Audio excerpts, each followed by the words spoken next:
Hello everyone, welcome back. आज हम लोग जो पंचायती राज एक्ट पढ़ना शुरू करेंगे और ये ऑफिशियल डॉक्यूमेंट्स की हमारी पहली क्लास होगी।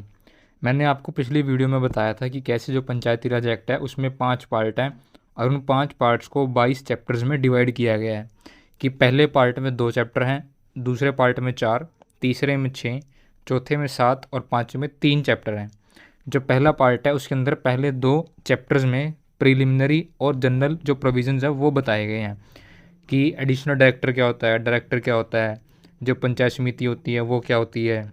ठीक है, अगर कहीं कलेक्टर लिखा हुआ है तो उस कलेक्टर का मतलब क्या है। जो भी टर्म्स यानी कि इस्तेमाल की गई हैं इस पूरे एक्ट डॉक्यूमेंट में वो सारी प्रीलिमिनरी में बताई गई हैं कि सरपंच क्या होता है, ये सब। कि अगर पंचायत ऑफिसर कह रहा है तो पंचायत ऑफिसर कौन है, अगर कहीं लिखा हुआ है कि प्रिस्क्राइब्ड अथॉरिटी या प्रिस्क्राइब्ड मैनर, तो वो सब क्या है, वो सब आपको बताया गया है प्रीलिमिनरी में। ठीक है, ये आपको इस पहले चैप्टर में मिल जाएगा। ठीक है, फिर जो दूसरा होगा वहाँ पे आपको ये सब टाइटल वगैरह मिल जाएंगे।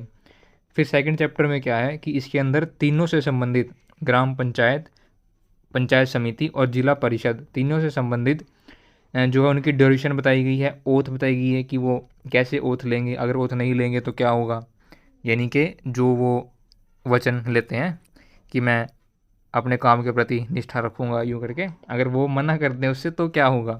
अगर उन्हें रिज़ाइन करना है तो वो किसको अपना रेजिग्नेशन लेटर देंगे। ठीक है, अगर वो अपना पद त्याग दें या किसी कारणवश वहाँ वैकेंसी क्रिएट हो जाए, उनका पद खाली हो जाए, तो उसको भरा कैसे जाएगा। ठीक है, वो सब चीज़ें बताई गई हैं सेकंड चैप्टर में। ठीक है, और क्या है कि फिर हमने बात करी थी कि जो पार्ट सेकंड होगा वो ग्राम पंचायत से संबंधित होगा, जो पार्ट थर्ड होगा वो पंचायत समिति से संबंधित होगा, जो पार्ट फोर्थ होगा वो जिला परिषद से संबंधित होगा। पार्ट 5 में हमें इलेक्शन, मिसलेनियस और रूरल डेवलपमेंट से संबंधित धाराएं मिलेंगी। ठीक है, अभी हम इसी को पढ़ना शुरू करेंगे और मैं ये सब को स्किप कर दूंगा। ठीक है, जो प्रीलिमिनरी है मैं उसको स्किप करूँगा। ठीक है, और उसका रीज़न यही है कि मैं आपको दिखा देता हूँ कि ये चैप्टर फर्स्ट है, इसमें ये प्रीलिमिनरी दी गई है। इसमें बताया गया है कि ऑफिशियल गजट में कैसे गवर्नमेंट क्या कुछ बताएगी, एडिशनल डायरेक्टर क्या होता है, जैसे एडल्ट एडल्ट की मीनिंग क्या होता है, असेंबली क्या होती है, बैकवर्ड क्लास से मतलब क्या है, यहाँ ब्लॉक से मतलब क्या है। ठीक है, वो सब चीज़ें आपको इसमें बताई गई हैं। ठीक है, कलेक्टर क्या होता है, डिप्टी कमिश्नर क्या होता है, जनरल इलेक्शन से क्या मतलब है, फाइनेंस कमीशन से क्या मतलब है, एग्जीक्यूटिव ऑफिसर क्या होता है, सीईओ क्या होता है। ठीक है, जिला परिषद में। ठीक है, ऐसे करके पंचायत समिति, पब्लिक मार्केट, वो सब इसमें बताया गया है। ये सब हम इसमें नहीं पढ़ेंगे क्योंकि ये सब जो चीज़ें हैं वो आगे भी इस्तेमाल हो रही होंगी। ठीक है, अभी हम जो डायरेक्ट वो पढ़ना शुरू करेंगे धारा 3 से। ठीक है, ये पार्ट सेकंड में जो है, ये पार्ट फर्स्ट में जो हमारे पास 1 और 2 चैप्टर हैं, पहले 2 चैप्टर हैं, उसी में ये दूसरे चैप्टर में तीसरी धारा है हमारे पास। ठीक है, सेक्शन नंबर 3 है ये हमारे पास। जो भी ग्राम सचिव का एग्ज़ाम हुआ था उसमें ज़्यादातर सीधी धाराएं पूछी गई थी कि मान लीजिए धारा 218 है, उसका संबंध किससे है, या फिर जो पंचायत समिति है। ठीक है, जो हमारे पास पंचायत समिति होती है उसकी जो कमिटीज़ होती हैं, वो कमिटीज़ जो है किस धारा में दी गई हैं, कि जैसे वो 83 में दी गई हैं, ग्राम पंचायत की 22 में है, ऐसे करके वो सीधी धाराएं पूछी गई थी। ठीक है, तो भी हम जो जितना डिटेल में हो सकेगा अच्छी तरह उतना डिटेल में पढ़ेंगे इसको।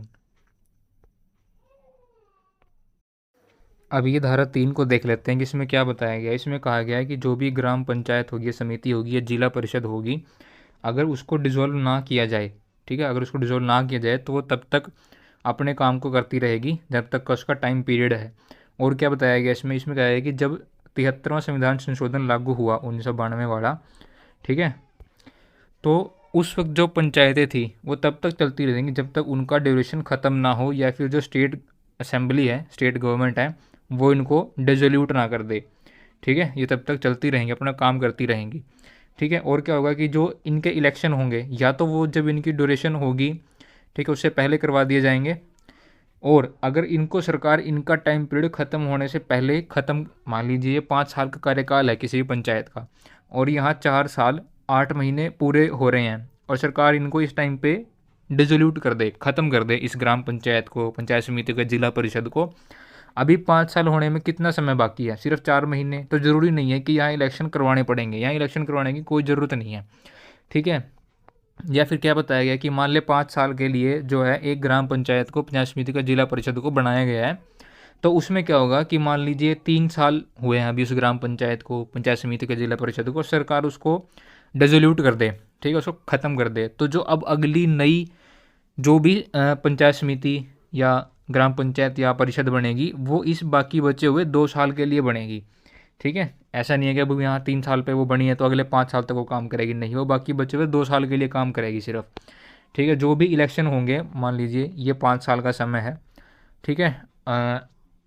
किसी कारणवश मान लीजिए पहले इलेक्शन नहीं करवाए जा सके, तो जिस दिन तक का उसका टाइम पीरियड है समिति का, पंचायत का या परिषद का, तो वो उसी टाइम पीरियड तक काम करेगी, ठीक है। अब अगले जो इलेक्शन होने हैं वो 6 महीने के अंदर अंदर करवाए जाएंगे, ठीक है।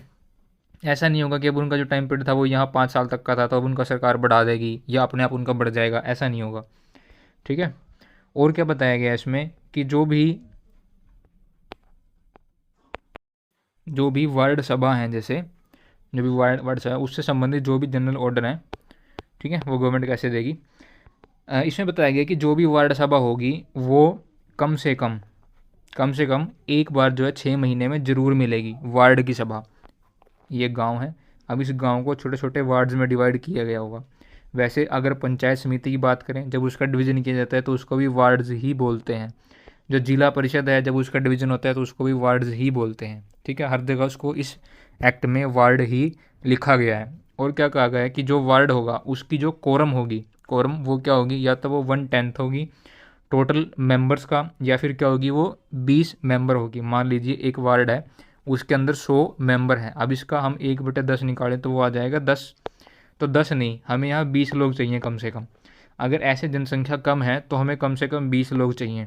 अगर जनसंख्या ज़्यादा है, मान लीजिए अब 1000 है, अब इसका जो 10% निकालोगे तो वो तो 100 आ जाएगा, तो ये तो 20 से पहले ज़्यादा हो गया, तो यानी कि वो 10 चलेगा वो, ठीक है, 10% चलेगा। ये कहा गया है इसके अंदर। और क्या कहा गया है कि जो वार्ड सभा होगी उसकी क्या पावर होंगी, ठीक है, उनको कैसे डिस्चार्ज करेगी, क्या क्या फंक्शन उसके होंगे, वो बताया गया है। वो क्या करेगी कि वो प्रायोरिटी डिसाइड करेगी या फिर वो प्रपोजल देगी किस बात का, कि आपके एरिया में कौन कौन से लोग हैं, उनको क्या स्कीम्स का बेनिफिट मिलना चाहिए, या फिर जो आपके एरिया में क्या क्या डेवलपमेंट प्रोग्राम है जो करवाए जाने हैं, उसके बारे में वो जो भी रेजोल्यूशन होगी वो पास करके अपनी तरफ से, जो भी रेजोल्यूशन होगा वो मेजोरिटी से पास किया जाएगा वार्ड सभा में, ठीक है। वो आगे आएगा इसमें, वो जो ग्राम सभा को भेज देगी अपना प्रपोजल, फिर ग्राम सभा क्या करेगी, उसको जो ग्राम पंचायत का डेवलपमेंट प्लान है उसके अंदर इंक्लूड करेगी, ठीक है। और क्या करेगी कि जो भी एलिजिबल पर्सन होंगे आपके वार्ड में उनकी एक लिस्ट तैयार करेगी कि इनको जो है इस स्कीम के अंडर बेनिफिट मिलना चाहिए, ठीक है, ये वाकई में ऐसे लोग हैं जिनको इस बेनिफिट की ज़रूरत है, ठीक है, उसके लिए लिस्ट तैयार कर सकती है, ठीक है।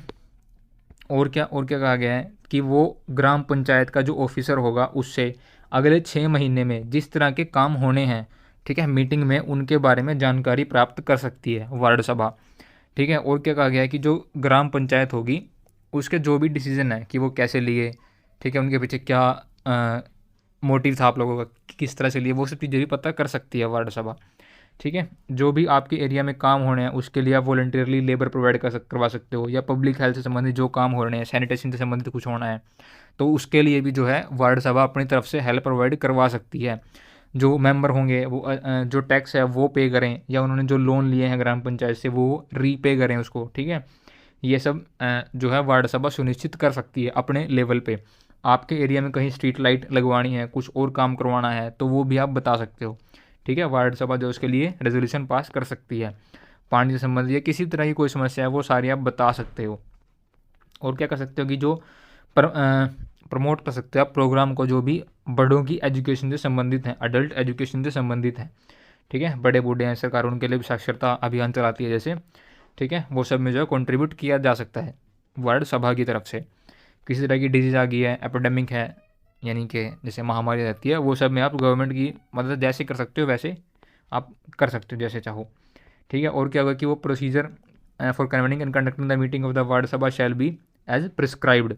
तो यानी कि अब जो वार्ड सभा है उसकी मीटिंग कैसे होगी, कैसे कंडक्ट करवाई जाएगी, वो सब जैसा इस एक्ट में लिखा हुआ है ना वैसा ही मानना पड़ेगा, उसी तरह से करना पड़ेगा इसको, ठीक है। जो भी वार्ड सभा की मीटिंग होगी उसको कौन प्रेसाइड करेगा, उसको करेगा ग्राम पंचायत। ठीक है, ग्राम पंचायत का जो मेंबर होगा, member of gram panchayat elected from the area concerned ward सभा। आपकी एक वार्ड सभा है, आपके एरिया से जो भी पंच चुन के जाएगा वो आपके वार्ड सभा की मीटिंग को हेड करेगा। ठीक है, या फिर कोई और मेंबर, ऐसा मेंबर ग्राम पंचायत का जो कि सरपंच के द्वारा चुना जाए, उस वक्त पे मनोनीत किया जाए कि भाई आज आपका पंच नहीं है तो इस वार्ड का ये वाला पंच जो है आपकी मीटिंग को लीड करेगा। ठीक है, वो हेड होगा वहाँ। ठीक है, जो भी रेजोल्यूशन पास होंगे वार्ड सभा में वो सारे मेजोरिटी से पास होंगे। ठीक है, जितने मेंबर प्रेजेंट होंगे और जो वोट करेंगे उन सब की मेजोरिटी से। मान लीजिए आपके वार्ड में 1000 मेंबर हैं, अभी जो है सिर्फ 900 मेंबर बैठे हैं। ठीक है, इसका 1/10 90 हो गए, इतने लोग मीटिंग में आए मान लीजिए, ये तो कोरम है वैसे। ठीक है, इतने कम से कम होने चाहिए, मान लीजिए इतने ही आए हैं बस, और अभी जो है 90 हैं। अब इन 90 में जो मेजोरिटी होगी, ठीक है, मेजोरिटी कितनी की होगी, 46 की होगी, तो इससे भी जो है कोई रेजोल्यूशन पास किया जा सकता है। आगे है फोर्थ, अब इसको देखते हैं। फोर्थ में क्या कहा गया है कि अपने ऑफिस में एंट्री लेने से पहले या अपने जो ऑफिस है उसको ज्वाइन करने से पहले जो भी पंच होगा, सरपंच होगा, ठीक है, या मेंबर होंगे पंचायत समिति के, जिला परिषद के, chairman, vice chairman, president, vice president, जो भी होंगे वो सबको जो है ओथ लेनी पड़ती है। ठीक है, अपने काम के प्रति कि हाँ शपथ लेते हैं वो कि हम ये काम करेंगे, ऐसे वो शेड्यूल 1 में दी हुई है। अगर वो शपथ लेने से मना कर देते हैं, ठीक है, तो क्या होगा, उनका जो इलेक्शन होगा वो इनवैलिड करार कर दिया जाएगा और उसी जगह नए इलेक्शन करवाए जाएंगे। उसी जगह क्या करवाए जाएंगे, नए इलेक्शन करवाए जाएंगे। और कोई भी व्यक्ति, no person whose election is deemed to be invalid, इस सेक्शन के अंतर्गत जो व्यक्ति इस तरह से मना कर दे और उसका इलेक्शन जो वो इनवैलिड डिक्लेयर कर दिया जाए, वो अगले 2 साल तक कहीं भी, ना ग्राम पंचायत में, समिति में या परिषद में, वो इलेक्शन नहीं लड़ सकता। ठीक है, यानी कि 2 साल का बैन लग जाएगा उसके ऊपर। आगे पाँचवीं देखते हैं कि जो पंच है, सरपंच है, मेंबर है, चेयरमैन या वाइस चेयरमैन, प्रेसिडेंट या वाइस प्रेसिडेंट है, अगर वो रिज़ाइन करना चाहे अपने ऑफिस से तो वो राइटिंग में किसको देगा अपना रेजिग्नेशन, तो वो देगा डायरेक्टर को। ठीक है, और जब उसका जो रेजिग्नेशन होगा वो एक्सेप्ट कर लिया जाएगा तो वो अपने जो उसका ऑफिस होगा या जो उसकी पद होगा उसका, उससे वो हटाया हुआ माना जाएगा उसी वक्त से। ठीक है, और धारा 6 में क्या है, उसमें क्या है कि फिलिंग ऑफ कैजुअल वैकेंसी, चाहे अब वो कैसे भी वैकेंट हुई हो, पोस्ट खाली जो है कैसे भी हुई हो, चाहे डेथ से हुई हो, रेजिग्नेशन से हुई हो, उसको हटा दिया गया हो, ठीक है, कैसे भी हुई हो, चाहे वो पंच हो, सरपंच हो, मेंबर हो, चेयरमैन हो, वाइस चेयरमैन हो, कोई भी हो वो, ठीक है, तो उसको वैसे ही इलेक्ट किया जाएगा जैसे कि इसमें प्रिस्क्राइब किया हो, इस एक्ट में जैसे जैसे बताया हुआ है। ठीक, वैसे वैसे ही उसको इलेक्ट किया जाएगा। अभी हमने पीछे पढ़ा था कि अगर इस तरह से ख़त्म हो जाए तो वो 6 महीने के अंदर इलेक्शन करवाएंगे, अगर कम का समय है तो ज़रूरी नहीं है, ऐसे करके। ठीक है, any person elected to fill a vacancy, तो जो अब नया व्यक्ति आएगा उस नई पोस्ट पे, for the unexpired portion of the term, ठीक है, जो भी अब बचा हुआ समय है वो उसके लिए आएगा। ठीक है, जिस भी व्यक्ति की जगह पे वो आया है उसका जो कार्यकाल बचा हुआ था वो उतने कार्यकाल तक ही काम करेगा। ठीक है, ये बात हमने पहले भी डिस्कस कर ली है। कहाँ डिस्कस करी थी, हमने धारा 3 में डिस्कस करी थी ये बात। ठीक है, हमने यहाँ बताया था कि 6 महीने के अंदर इलेक्शन होंगे, अगर 5 साल से कम का समय है, 5 साल से पहले उसको डिसोल्यूट कर दिया जाए, और 5 साल पूरे होने में 6 महीने से कम का समय है तो इलेक्शन करवाने ज़रूरी नहीं है। अगर ज़्यादा का समय है 6 महीने से तो इलेक्शन करवाए जाएंगे। जो बचा हुआ पीरियड होगा उस टाइम के लिए जो है वो नई पंचायत समिति या फिर ग्राम पंचायत या जिला परिषद वो काम करेगी बचे हुए समय तक के लिए। अभी हम पार्ट 2 डिस्कस करेंगे। पार्ट 2 क्या है, वो पंचायत, जो ग्राम पंचायत है उससे संबंधित है। इसके अंदर हमारे पास 4 चैप्टर हैं। कितने चैप्टर हैं, 4 चैप्टर हैं इसके अंदर, और जो धाराएं हैं वो 7 से लेके 54 तक हैं, 54 तक हैं। ठीक है, इसके अंदर जो 4 चैप्टर हैं, जो पहला चैप्टर है वो एरिया से संबंधित है। एरिया से, इसमें एरिया बताया गया है कि जो मान लीजिए ग्राम पंचायत की बात कर रहे हैं तो जो ग्राम सभा होगी उसका एरिया क्या होगा। ठीक है, उसके बाद बताया गया उसका conduct of business, duty, function, power. ठीक है, और उसके बाद 3rd चैप्टर में क्या है, उसके अंदर है फाइनेंस से संबंधित। ठीक है, पैसा कहाँ से आएगा, कैसे टैक्स लगाना है, वो सब चीज़ें। उसके बाद है सुपरविजन, यानी कि ग्राम पंचायत के ऊपर किसका कंट्रोल होगा, पंचायत समिति किन किन चीज़ों को नियंत्रित कर सकती है ग्राम पंचायत से संबंधित, जिला परिषद किन किन चीज़ों को नियंत्रित कर सकती है, ये सरकार का नियंत्रण किन किन चीज़ों में होगा। ग्राम पंचायत से संबंधित। तो धारा 7 को पढ़ लेते हैं। ये जो हमारे पास पार्ट सेकंड में चैप्टर 3 में पहली ही है धारा 7। इसमें क्या बताया गया कि जो सरकार है वो नोटिफिकेशन जारी करके किसी भी गांव को या उसके किसी एरिया को जो मिल के पॉपुलेशन 500 से ऊपर की बना दे, ठीक है, 500 से कम नहीं होनी चाहिए, 500 से ज़्यादा होनी चाहिए, ठीक है, चाहे वो कई सारे गांवों का एरिया मिला के हो या फिर वो एक ही गांव का बस एक ही एरिया हो, उसको मिला के अगर पॉपुलेशन 500 है, ठीक है, तो एक सभा एरिया बना हो जाएगा वो, ठीक है, उसको एक सभा एरिया डिक्लेयर कर सकती है, सभा एरिया बना सकती है उसको, ठीक है। कुछ एक्सेप्शनल केसेस भी होंगे जहाँ इससे कम में भी काम चल जाएगा, ठीक है, अगर सरकार चाहे तो। या फिर क्या होगा कि अगर कोई एरिया है वो किसी म्यूनिसिपैलिटी के अंडर आता है, यानी कि 1973 की धारा है म्यूनिसिपैलिटी की, उसके अंतर्गत आता है या कंटोनमेंट एरिया के अंतर्गत आता है, तो उसको डायरेक्टली ऐसे इंक्लूड नहीं किया जा सकता ग्राम सभा के एरिया में।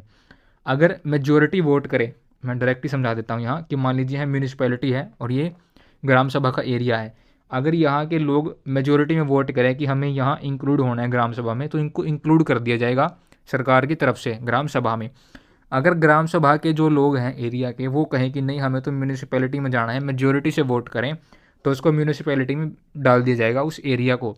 और उस एरिया को डालते ही वहाँ की जो भी लाइबिलिटीज़ होंगी, उनके जो भी एसेट होंगे, यानी कि आपके कुछ रिसोर्सेज हैं, मान लें ग्राम पंचायत है उसके पास ज़मीन है, उससे पैसा आता है और उस पूरे एरिया को म्यूनिसिपैलिटी में डाल दिया जाए, तो इस ज़मीन से जो भी पैसा आता था अब वो म्यूनिसिपैलिटी के पास जाएगा। ठीक उसी तरह से अगर म्यूनिसिपैलिटी के पास कुछ दुकानें हैं या कुछ एरिया है या कोई भी चीज़ है जिससे उसको पैसा आता है और उसको ग्राम सभा में इंक्लूड कर दिया जाए उस गांव वाले एरिया में, तो जो भी पैसा आता था अब वो उस ग्राम सभा वाले एरिया में जाएगा, ठीक है, इस तरह से होता है। या फिर जो फरीदाबाद का ये एक्ट है कॉम्प्लेक्स रेगुलेशन एंड डेवलपमेंट 1971, इसके अंतर्गत भी ऐसा ही है, ठीक है, एरिया को इसी तरह से इधर उधर इंक्लूड किया जा सकता है। अभी 8वीं देखेंगे। धारा 8 में क्या लिखा हुआ है कि जो एस्टेब्लिशमेंट है या जो कॉन्स्टिट्यूशन है किसका, ग्राम पंचायत का, वो कैसे होगा।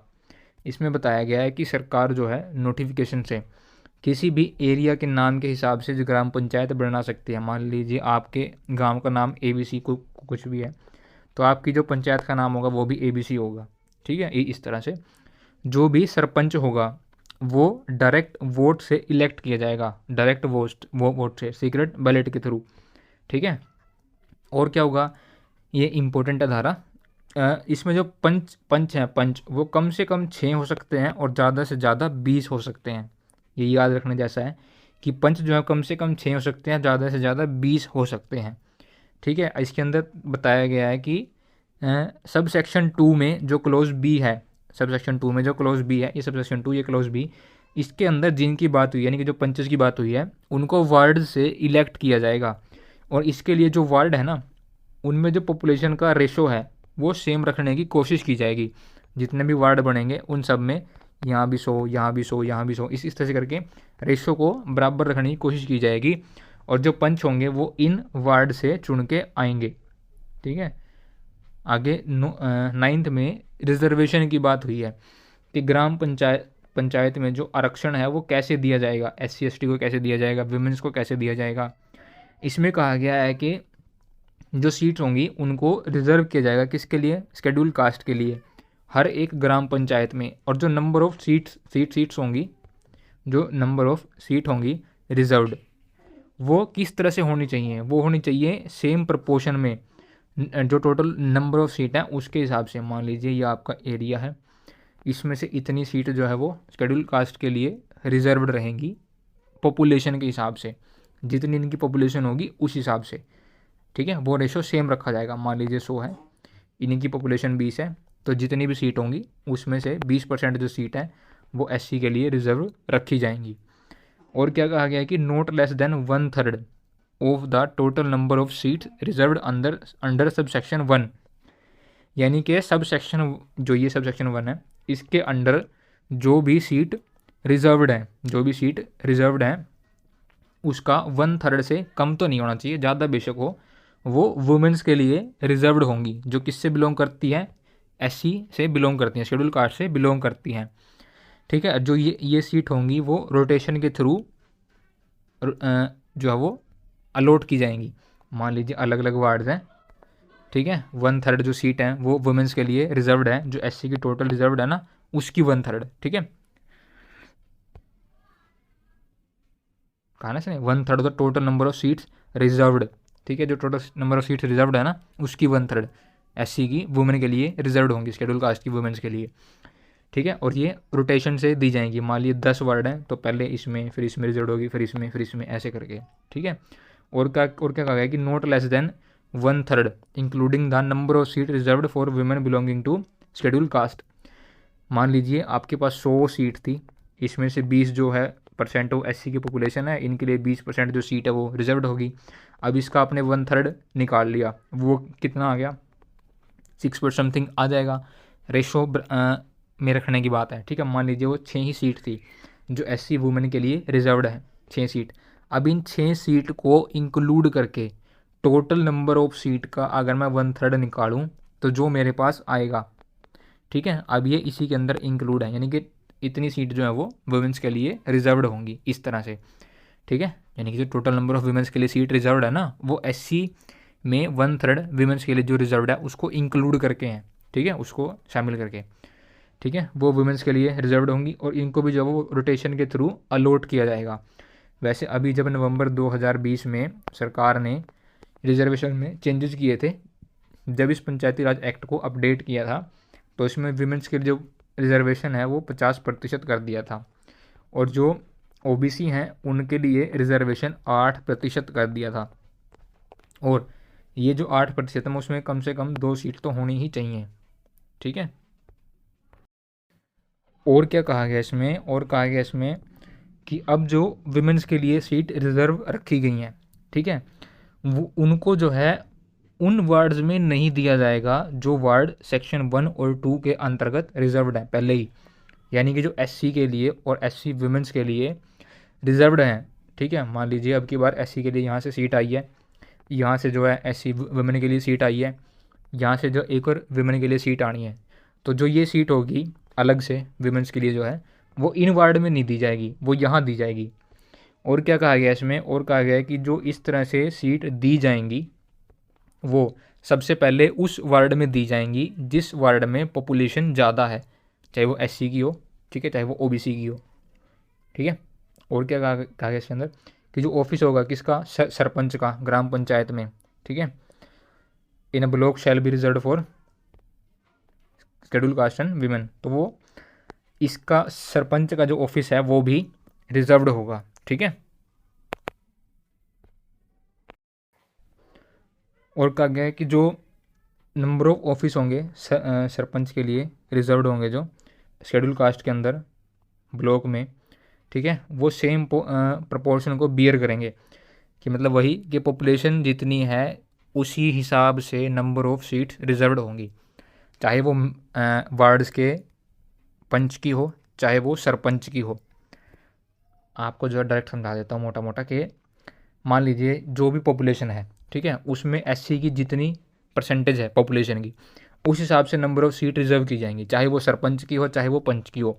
और जो सबसे पहले सीट जो है वो रिजर्व दी जाएगी जिस वार्ड में या जिस पंचायत को, वो उसको दी जाएगी जहाँ उसकी पॉपुलेशन ज़्यादा होगी, ठीक है। अब एससी में जो सीट एससी के लिए जो सीट रिजर्व्ड है शेड्यूल कास्ट के लिए, उसमें से 1/3 वीमेन के लिए रखी जाएगी, एससी की वीमेंस के लिए।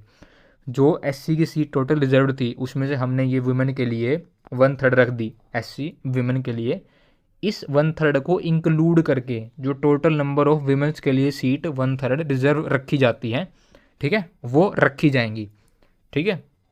और वो भी उन वार्ड्स को या जो है पंचायत को पहले एलोकेट करी जाएंगी, दी जाएंगी जहाँ पॉपुलेशन ज़्यादा होगी, ठीक है। हर जगह यही रूल चलेगा, चाहे वो किसी भी पोस्ट के लिए हो, ठीक है। इवन जो है जिला परिषद में प्रेसिडेंट वाइस प्रेसिडेंट जो समिति है उसमें चेयरमैन वाइस चेयरमैन सब के लिए यही चलेगा हर जगह, इसी को एक बार याद कर लो, सब जगह यही चलेगा।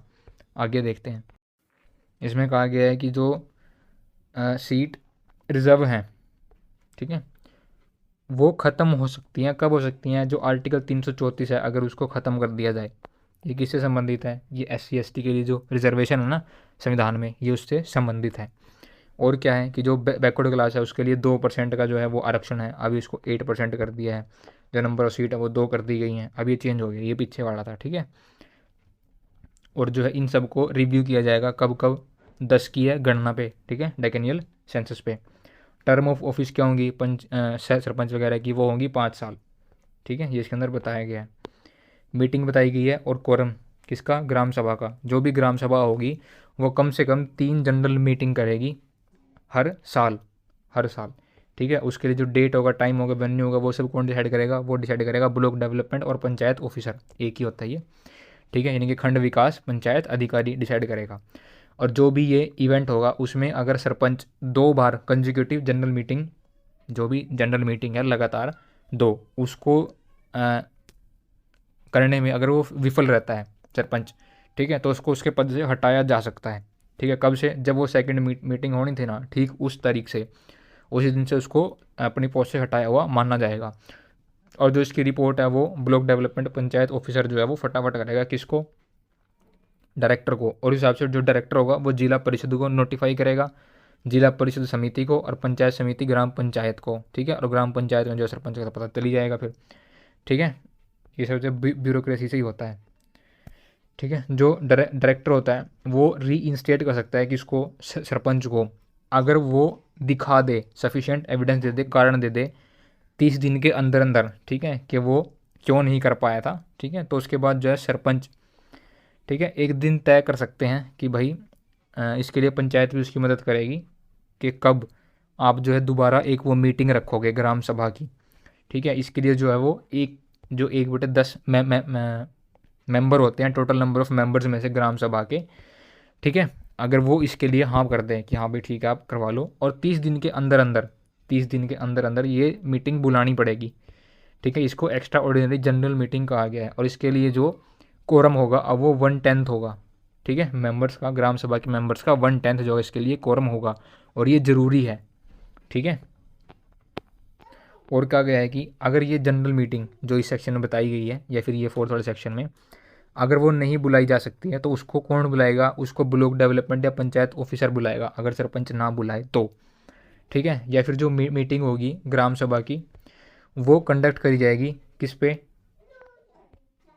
जैसे प्रिस्क्राइब किया गया है ठीक उसी तरह से वो मीटिंग कराई जाएगी और उसी तरीके से करवाई जाएगी। बताया ना कि बीडीपीओ टाइम वगैरह डिसाइड करेगा, सरपंच उसको प्रिसाइड करेगा, तो वो सब चीज़ें होंगी।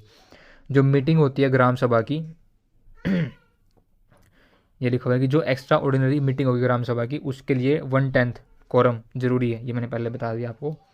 और क्या कहा गया इसमें, जो ग्राम सभा है उसका जो कोरम होगा जो 1/10 होगा, 1/10 होगा, उसमें क्या है कि उसमें या फिर 300 मेंबर जो है वो, जैसे हमने पीछे पढ़ा था कि या तो 1/10 या फिर जो है 20 वार्ड सभा वाले केस में, उसी तरह यहाँ पे जो है ग्राम सभा में जो ये स्पेशल मीटिंग है, ये कहा गया, ये जो जनरल मीटिंग है जैसे, इसके लिए या तो 1/10 या तो 1/10 या फिर 300 या फिर 300, ठीक से कहता हूँ दोबारा, कि जो वार्ड है जब उसकी मीटिंग होगी उसके लिए या तो 1/10 या फिर 20।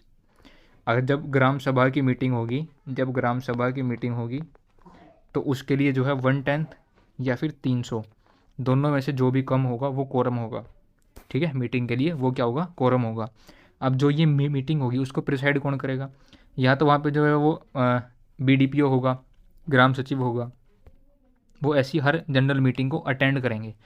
अगर किसी कारणवश वो नहीं आ पाते हैं तो उनकी जगह सोशल एजुकेशन पंचायत ऑफिसर आएगा, यानी कि जो सोशल एजुकेशन पंचायत ऑफिसर है या तो वो आएगा या फिर उनके द्वारा कोई भी ब्लॉक लेवल का एक्सटेंशन ऑफिसर जो भी अपॉइंट किया जाएगा, किसके द्वारा, बीडीपीओ के द्वारा, या फिर वो आएगा, ठीक है। जो ग्राम पंचायत है वो किसी भी फंक्शनरी को बुला सकती है विलेज लेवल पे इस मीटिंग में, जो भी सर्व कर रहा हो सभा एरिया को, जो भी अधिकारियों से जुड़े हुए हैं वो उनको बुला सकती है।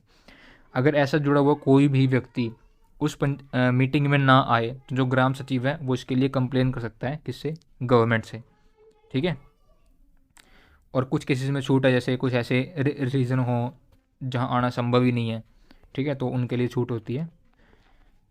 आगे जो हमारा पावर फंक्शन है किसके, ग्राम सभा के, ग्राम सभा जो वो क्या क्या काम कर सकती है, ठीक है, या वो क्या क्या काम करेगी, इसमें क्या बताया गया है कि वो एक बजट तैयार करेगी, किसका, ग्राम पंचायत का, किसके लिए, डेवलपमेंट के लिए, प्रोग्राम के लिए प्लान बनाएगी, किसमें, सावनी मीटिंग में। ठीक है, यानी कि 2 मीटिंग होगी, एक सावनी और एक हरी मीटिंग होगी। सावनी मीटिंग में तो वो बजट वगैरह तैयार करेंगे, जो प्लान्स होंगे वो तैयार करेंगे डेवलपमेंट के लिए। और जो हरी मीटिंग होगी उसमें वो क्या करेंगे, जो जनरल पर्पज़ है डेवलपमेंट प्लान्स के वो सब डिस्कस करेंगे। ठीक है, जो एक्चुअल इनकम होगी या एक्सपेंडिचर होगा पंचायत का, ठीक है, पिछले फाइनेंशियल ईयर का, वो इस मीटिंग में रखा जाएगा। किसके सामने, ग्राम सभा के सामने। जो ग्राम सभा है वो मीटिंग्स में इन सब चीज़ों को डिस्कस करेगी, यानी कि ये सब उसके काम है। वैसे बहुत सारे हैं, ठीक है, सबको एक एक करके पढ़ना संभव नहीं है, ठीक है, टाइम बहुत लगेगा इसमें, देख लेते हैं। वैसे इसमें क्या होगा, it will consider scrutinise the existing scheme all kind of activities of panchayat, यानी कि जो भी स्कीम चल रही हैं उसको स्क्रूटनाइज करेगी, यानी कि उसकी जांच पड़ताल करेगी, और जो भी एक्टिविटीज़ चल रही हैं उसको भी ध्यान मारेगी, हाँ ये काम हो रहा है, पंचायत तरफ से ये नहीं हो रहा है। कौन, ग्राम सभा। ग्राम सभा क्या होती है, पूरे गांव से मिलकर जो बनती है। ठीक है, आगे क्या है कि it shall maintain a complete register of all developmental works, जो भी डेवलपमेंट के कार्य किए गए हैं ग्राम पंचायत के द्वारा वो सबको देखेगी। ठीक है, या जो गवर्नमेंट डिपार्टमेंट है उसके द्वारा जो कॉस्ट डिसाइड करी गई थी, कंपनी जो डेट डिसाइड करी गई थी जिसको काम पूरा होगा, जो एसेट डिसाइड करे गए थे, वो सब चीज़ों की भी जांच करेगी। और क्या करेगी, जो भी काम कंप्लीट हुए हैं, जो एक्टिविटीज़ चल रही हैं वो सब के बारे में जांच करेगी। वो सरपंच से, पंच से जो है वो क्वेश्चन पूछ सकती है किसी भी एक्टिविटी के बारे में, कि ठीक है कितना खर्चा हुआ, क्या काम हुआ, कैसे नहीं हुआ। ठीक है, वो पूछ सकती है कि कहाँ आपने स्कीम के अंडर काम किया है, कितना पैसा लगाया है, कि जो ऑडिट है उसके बारे में पूछ सकती है ग्राम सभा। ठीक है, और क्या है कि हर काम की जो है वो रिपोर्ट मांग सकती है ग्राम सभा। ठीक है, ये सब काम होते हैं जो ग्राम सभा कर सकती है। अभी हमारे पास चैप्टर 4 है, इसमें हम ग्राम पंचायत के बारे में पढ़ेंगे। ठीक है, ग्राम पंचायत में जो ग्राम सभा के काम थे, जिस एरिया में वो बात कर सकती है, जो काम वो कर सकती है, वो हमने डिस्कस कर लिया। अभी हम पंचायत की बात करेंगे। ठीक है,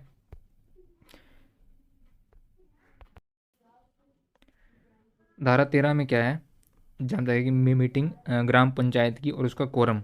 अभी तक हमने क्या पढ़ा कि जो वार्ड है, ठीक है, या फिर जो हमारी ग्राम सभा है, यहाँ क्या होता था कि जो मीटिंग होगी वो हर 6 महीने में बुलाई जाएगी, कम से कम एक बार। यहाँ क्या था कि मीटिंग बुलाई जाएगी 3 बार, कब से कब तक, एक साल में कम से कम 3 बार।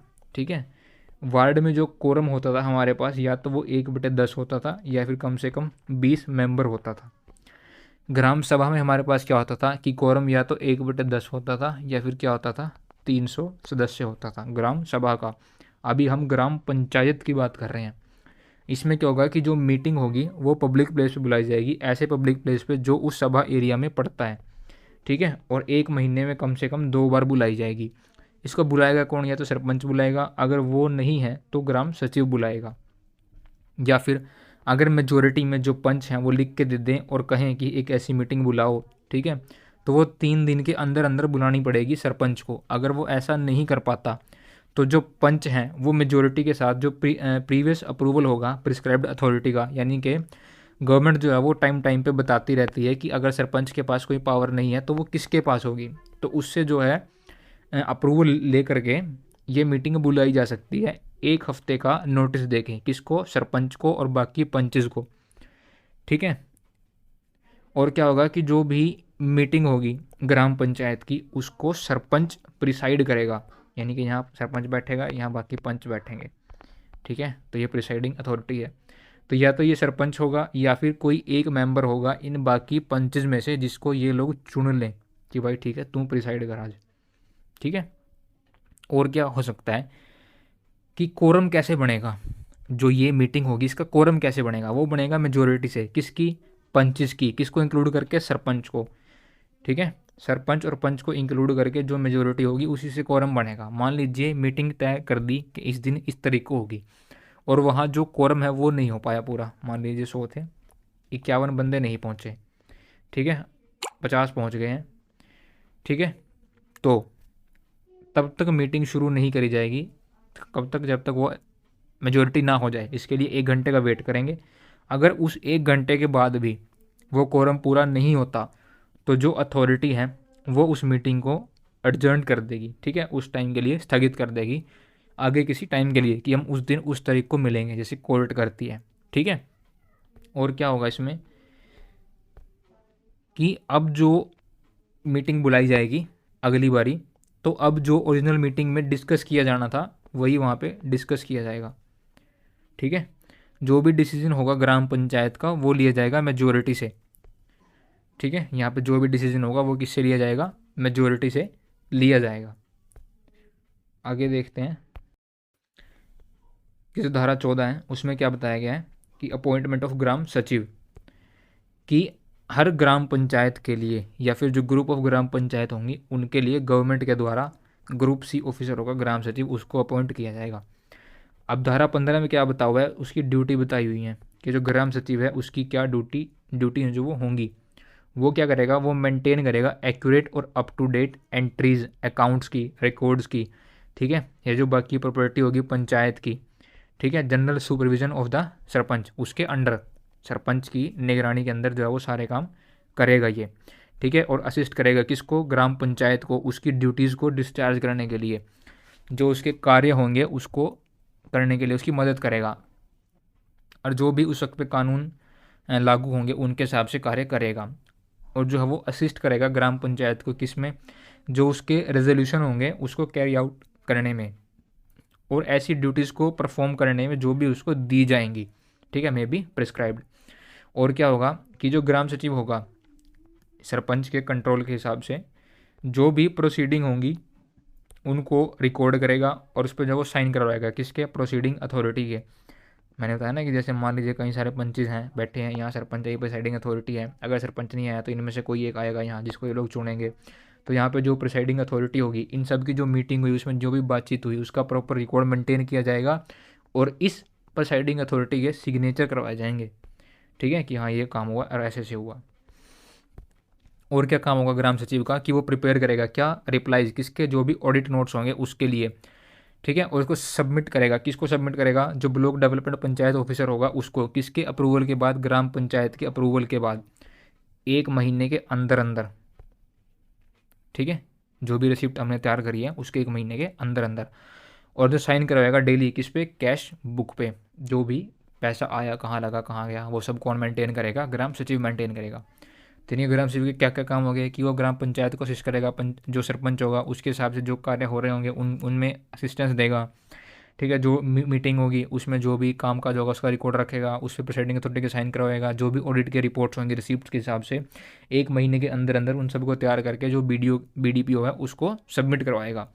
और क्या है धारा 16 में, क्या है धारा 16 में हमारे पास है कि ऐसा किसी भी सर्वेंट को अपॉइंट करना, ठीक है, जो और चाहिए ग्राम पंचायत को अपने कार्य के हिसाब से, ठीक है, जो भी रूल्स होंगे उसके बने हुए इसके लिए उस हिसाब से पंचायत समिति के अप्रूवल के साथ जो ग्राम पंचायत है वो किसी को भी अपॉइंट कर सकती है एज ए सर्वेंट ग्राम सचिव से अलग, ठीक है, जो उसको ज़रूरी लगे, जो उसके कामकाज हैं, जो डेली ड्यूटी हैं उसको करने के लिए, ठीक है, उसको सस्पेंड करना, डिसमिस करना, ये सब चीज़ें हैं वो भी कर सकती है। और इसका जो भी पेमेंट होगी वो सब जो है ग्राम पंचायत के फंड से दी जाएगी, ठीक है, चाहे उसकी किसी भी तरह की पेमेंट हो।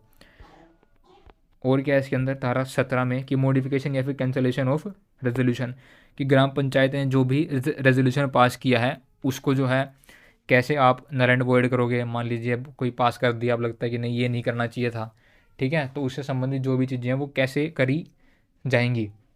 तो 3 महीने के अंदर अंदर 3 महीने के अंदर अंदर ये काम किया जाएगा। अगर ग्राम पंचायत को लगता है कि उसको अमेंड करना है, मॉडिफाई करना है, कैंसिल करना है रेजोल्यूशन को, ठीक है, तो वो 3 महीने के अंदर अंदर करेगी जिस दिन उसने पास किया है उससे, ठीक है। और ये कैसे होगा, जब इसको 3/4 जो टोटल नंबर ऑफ पंचेस वो सपोर्ट कर देंगे, जितने पंच हैं आपके उसमें से अगर 3/4 यानी कि 75% अगर उसको ओके कर दे कि हाँ इसको अमेंड करना है तो वो अमेंड हो जाएगा, ठीक है। और क्या बताया गया है कि अगर ऐसा रेजोल्यूशन पास करना है कोई जिसमें आपको सेल करनी है या लीज पे देनी है या फिर एक्सचेंज करनी है ज़मीन, कोई भी ज़मीन, तो उसके लिए आपको गवर्नमेंट का अप्रूवल चाहिए, ठीक है। सबसे पहले वो रेजोल्यूशन ग्राम सभा के सामने रखा जाएगा, उसका सजेशन लिया जाएगा, उसके बाद अप्रूवल लिया जाएगा किसका, ग्राम पंचायत का, और उसके बाद उसको पहुंचा दिया जाएगा सरकार के पास। अगर सरकार उसको अप्रूव कर देती है तो आप उस ज़मीन के साथ ये सारे काम कर सकते हो, अगर नहीं तो नहीं कर सकते। और क्या है कि जो कोई भी रेजोल्यूशन है, ठीक है, अगर कोई रेजोल्यूशन 3 महीने तक आप उसमें कोई चेंजेस नहीं करते, जो काम करना है वो 3 महीने के अंदर अंदर करने पड़ेंगे, चाहे आपको किसी की परमिशन लेकर करनी हो उसमें, ये कैसे भी करना हो, ठीक है। अगर 3 महीने के बाद करते हो तो आपको उसके लिए गवर्नमेंट का अप्रूवल चाहिए। बिना गवर्नमेंट के अप्रूवल के आप उसमें कोई चेंज कर ही नहीं सकते। अगर 3 महीने के बाद करते हो, अगर कुछ करना है तो 3 महीने के अंदर अंदर करना पड़ेगा। आगे धारा 18 में क्या कहा गया है कि जो कस्टडी है किसकी, ग्राम पंचायत के रिकॉर्ड की, प्रॉपर्टी की, या जो भी लाइबिलिटीज़ हैं उसको हैंड ओवर करना। हैंड ओवर कब की जाएंगी, या तो मान लीजिए एक पंचायत थी वो काम कर रही थी, उसका कार्यकाल पूरा हो गया, अब नई पंचायत आई है, उसको वो सारी चीज़ें सौंपनी हो, या फिर जो यहाँ पंचायत थी उसको डिसोल्यूट कर दिया जाए, तब ये सारी जो चीज़ें हैं वो किसको सौंपी जाएंगी, बीडीपीओ को, सोशल एजुकेशन ऑफिसर को, किसी को भी जिसको गवर्नमेंट अपॉइंट करे या फिर जिसको बीडीपीओ अपॉइंट करे, ठीक है, उसको सौंपी जाएंगी। तो ऐसे किसी भी केस में अगर जिसके पास भी वो सारी प्रॉपर्टी उस टाइम पे लाई करती है, जिसके पास भी, चाहे वो पंच हो चाहे वो सरपंच हो, उसको जो है, मान लीजिए अभी इलेक्शन है तो इलेक्शन होने के लिए जो इलेक्शन के लिए वो जारी करी जाती है, लेटर जारी किया जाता है, नोटिफिकेशन कि इलेक्शन होने हैं, उसके हिसाब से जब कहे बीडीपीओ, ठीक है, तो या तो उसके 7 दिन के अंदर अंदर, ठीक है, मतलब बता दिया जाएगा ना कि इलेक्शन की डेट यहाँ से आएगी, इस दिन इलेक्शन होंगे, तो उससे 7 दिन पहले पहले, या फिर जिस दिन बीडीपीओ कहे, ठीक है, ऐसा कह दे कि आपको ये सौंपने हैं, उसके 10 दिन के अंदर अंदर, ठीक है, जो भी समय कम हो, ठीक है। अगर उस टाइम पीरियड में पंच सरपंच वो सारी प्रॉपर्टी, वो सारा डाटा, वो सारा रिकॉर्ड जिसको भी बीडीपीओ अपॉइंट करे उसको नहीं सौंपता, ठीक है, तो क्या होगा, या तो वो सारी जो भी रिकॉर्ड हैं, वो सब चीज़ें हैं, वो सोशल एजुकेशन ऑफिसर होता है जो, उसको सौंपी जाएंगी, या फिर ग्राम सचिव को सौंपी जाएंगी, या किसी ऐसी अथॉरिटी को जिसको बीडीपीओ अपॉइंट कर दे, ठीक है।